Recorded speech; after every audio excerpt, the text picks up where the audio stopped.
Good morning, students. Today we will start 12th lesson in geography, that is water in the atmosphere. Okay, atmosphere में जो water present रहता है, water vapour present रहता है, उसके बारे में हम डिस्कस करेंगे. Moisture in the atmosphere comes through evaporation from the water bodies.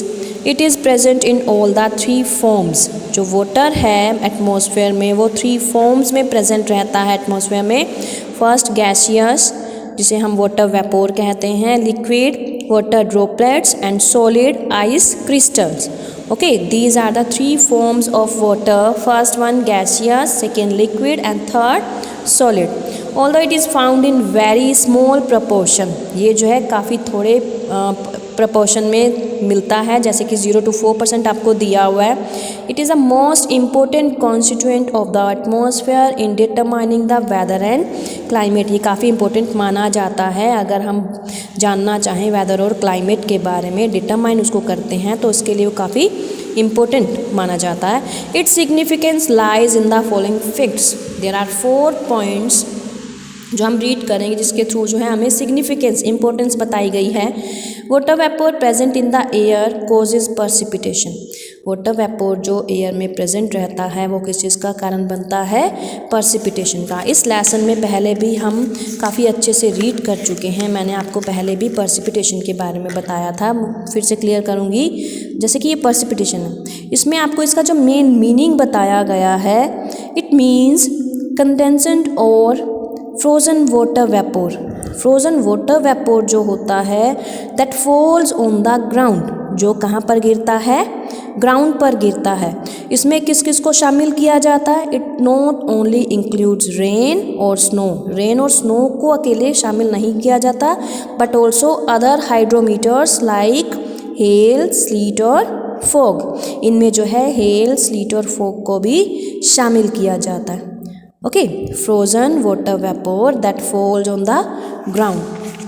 उसके बाद है वाटर वेपोर अब्जॉर्ब्स रेडिएशन. जो वाटर वेपोर हैं वो किसको एब्जॉर्ब करते हैं? रेडिएशन को. And is a regulator of heat loss from the earth. और ये जो है एक रेगुलेटर है जो क्या करता है? हीट लॉस करता है. कहाँ से? अर्थ से. The amount of water vapour present decides the quantity of latent heat energy stored in the atmosphere for the growth of storms. जो अमाउंट होता है वाटर वेपोर का जो एटमॉस्फेयर में प्रेजेंट रहता है, वो क्या डिसाइड करता है? वो हीट एनर्जी की क्वांटिटी को डिसाइड करता है, जो कहाँ पर स्टोर होती है? एटमॉस्फेयर में स्टोर होती है. Clear?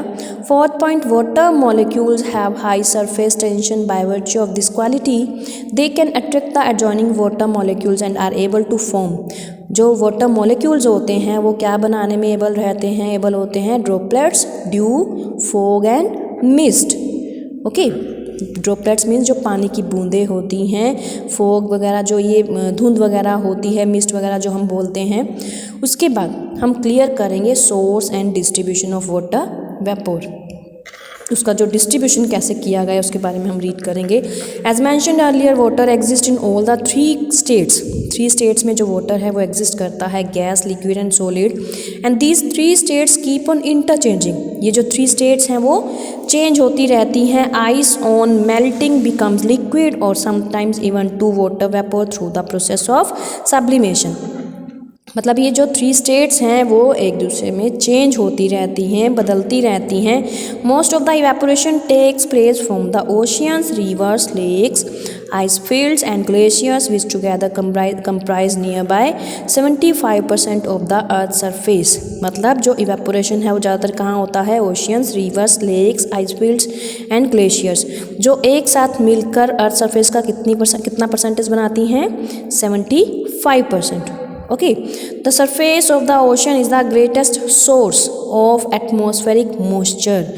एटमॉस्फेरिक मॉइस्चर का जो सबसे ग्रेट सोर्स बताया गया है कौन सा है? The surface of the ocean. In addition, evaporation also take place from the most ground. Transpiration from plants and animal respiration. Water vapors are carried to long distances. जो water vapor है वो carry किया जाता है by wind and connective movements. हवा के through जो है water vapor कैरी किया जाता है. Under favorable conditions it condenses and precipitation is caused in the form of precipitation जो है किसकी फॉर्म में होता है, रेन, स्नो और hello. The water which falls on earth surface, जो पानी अर्थ सरफेस पर गिरता है वो वापस कहाँ चला जाता है, ओशियन में, ओके, और is evaporated directly in the atmosphere, उसके बाद जो है एटमॉस्फेयर में मिल जाता है। उसके बाद है evaporation. The process by which water is transformed from liquid to vapor or gas is known as evaporation. It means evaporation का मीनिंग क्या बताया गया है, ऐसी प्रोसेस जिसमें क्या होता है, वाटर जो है ट्रांसफॉर्म हो जाता है लिक्विड से वेपोर में या फिर गैस में, उसे क्या बोला जाता है, evaporation. The water vapour suspended in the earth atmosphere is the result of evaporation. Water requires a lot of heat to change into water vapour. जो वाटर है उसको काफ़ी सारी हीट चाहिए अगर उसे चेंज करना है किसमें, वाटर वेपोर में। Approximately 600 calories of energy is required to convert 1 gram of water into water vapour without any change in the temperature.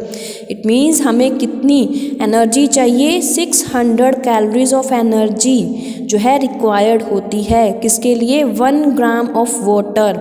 अगर हम 1 ग्राम ऑफ वाटर को कन्वर्ट करना चाहते हैं वाटर वेपोर में, okay. Heat stored in the water vapour is known as latent heat. जो heat water vapour में store होती है उसको क्या बोला जाता है, latent heat. Rate of evaporation keeps on changing, हमेशा चेंज होता रहता है from place to place and from time to time. Following factors affect the rate of evaporation. काफ़ी सारे आपको यहाँ पर फैक्टर्स बताए गए हैं जो अफेक्ट करते हैं रेट ऑफ इवेपोरेशन को, okay. We will discuss only these 2 points. First, temperature. Increase in temperature increases the water absorption and retention capacity of air. Temperature में इंक्रीज होना क्या करेगा, water absorption and retention capacity of air को increase करेगा। As such air with higher temperature is capable of absorbing more evaporation as compared with the air of lower temperature. जितना temperature high होगा उतना ही क्या होगा, more evaporation, absorbing more evaporation जो है होगा। Evaporation in tropical zone is much higher than in the polar zone. जो इवेपोरेशन है वो ट्रॉपिकल जोन में ज़्यादा हाई होता है किसके कंपैरिजन में, पोलर जोन के कंपैरिजन में। किस लिए, because temperature prevailing in the tropics is much higher than that in the polar areas. क्योंकि ट्रॉपिक जोन में जो टेम्परेचर होता है वो ज़्यादा होता है किसके कंपैरिजन में, पोलर एरियाज़ के कंपैरिजन में। Evaporation is higher in summer than winter due to temperature differences. जो इवेपोरेशन है वो हायर होता है समर में किसके कंपैरिजन में, विंटर के कंपैरिजन में। क्यों, क्योंकि समर में जो टेम्परेचर है वो हाई रहता है। Similarly evaporation is higher during day as compare to night. Day में टेम्परेचर ज़्यादा हाई रहता है तो इस वजह से जो इवेपोरेशन है वो डे में ज़्यादा होता है किसके कंपैरिजन में, नाइट के कंपैरिजन में, ओके। सो हम सिर्फ फर्स्ट पॉइंट जो है आज रीड करेंगे, एक्सप्लेन करेंगे। कल जो है हम इसके बाद जितने पॉइंट्स हैं उसको हम क्लियर करेंगे। Today you have to read this lesson, this first page of this lesson and learn all the internal questions, okay. इसकी रिवीजन पहले भी हो चुकी है, अब भी आप जो भी अपने डाउट्स हैं वो आपके पास चांस है उन डाउट्स को क्लियर करने का। ओके बेटा, हैव अ नाइस डे।